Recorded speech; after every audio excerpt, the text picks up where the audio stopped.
Welcome back. The Senate is expected to vote tomorrow on a so-called skinny coronavirus relief bill. Majority Leader Mitch McConnell unveiled a new $300 billion package. It includes $300 of added weekly unemployment benefits. It also includes relief for small businesses. It does not include funding for a second round of stimulus checks. Joining me right now is Oklahoma Senator James Lankford. And, Senator, it's great to have you this morning. Thanks very much for joining us. You bet. Good to see you again. So how likely is this bill that Mitch McConnell unveiled yesterday? Can you walk us through some of the pushback or some of the sticking points in terms of getting something done? Yeah, the sticking points begin with the dollar amounts. Democrats from the House pushed a $3.5 trillion package.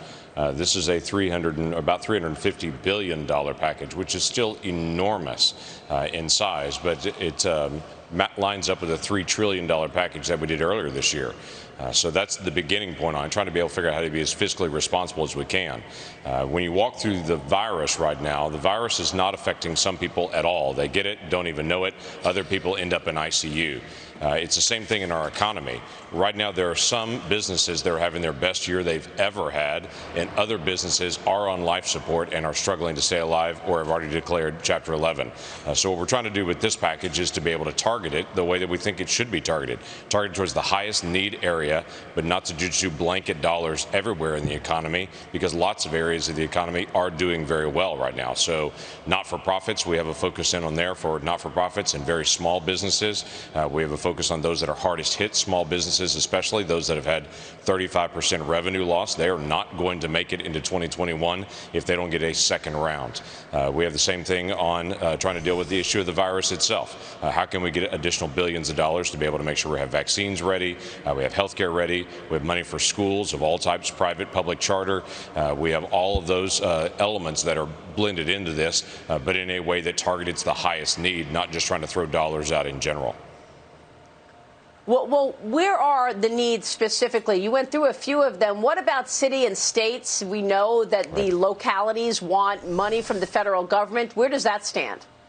I don't remember a time the localities haven't asked for money from the federal government during pandemic or not during pandemic. That's always been an issue. What we've done is we took the $150 billion that was given to a lot of localities and extended the time period for their use. Much of that money, of that $150 billion, has not even been spent by states and localities. They're sitting on it trying to figure out what to do with it or where their areas of highest needs are. There's a deadline right now of the end of December. We extend that deadline all the way out till next September to get all the way through the next fiscal year as well, so they've got time to be able to make sure they know what they need. Many of the cities and communities that I talked to in Oklahoma, they've actually had one of their best tax revenue years that they've ever had for sales tax because a lot of people stayed at home, shopped online, shopped local. So for many cities, they're saying, yeah, there are a few needs that I have, but most of them have already been met. The revenue wasn't as bad as we thought it would have been in March. So what we're trying to do is to give them the maximum amount of flexibility we can with time to be able to evaluate where their highest needs and to be able to apply those dollars there. You know, I wonder how different this would be if it weren't an election year. I feel like politics is getting involved in everything. Some of your colleagues on the left would like the chaos to continue going into the election, would like to have as weak an economy as possible. On the campaign trail, President Trump hitting key swing states yesterday. He doubled down on his law and order message in Florida and in North Carolina.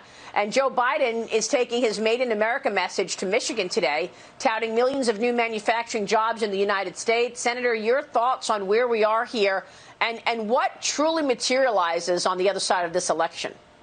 Yeah, the other side of this election, it really does matter for us. If Joe Biden wants to talk about made in America and manufacturing, look at the last 3.5 years and what's happened in manufacturing in America, how much manufacturing has moved back to the United States, the trade deals that have been done that benefit the United States, the acceleration in new jobs in that area. So if Joe Biden wants to say, let's do more manufacturing in America, great. I know a way to do that. Elect President Trump, because he's already done that the last 3.5 years, and he'll continue to be able to focus in on that. This law and and order conversation the president has had is a real issue. It is really about safety and security. Right now, there are a lot of our Democratic candidates all over the country that are saying, well, those the individuals that are smashing windows and that are burning buildings, they really need to be heard. Well, they do need to be heard, but they need to be heard in a peaceful way, not to just smash windows and destroy things and then to say later we should work to understand.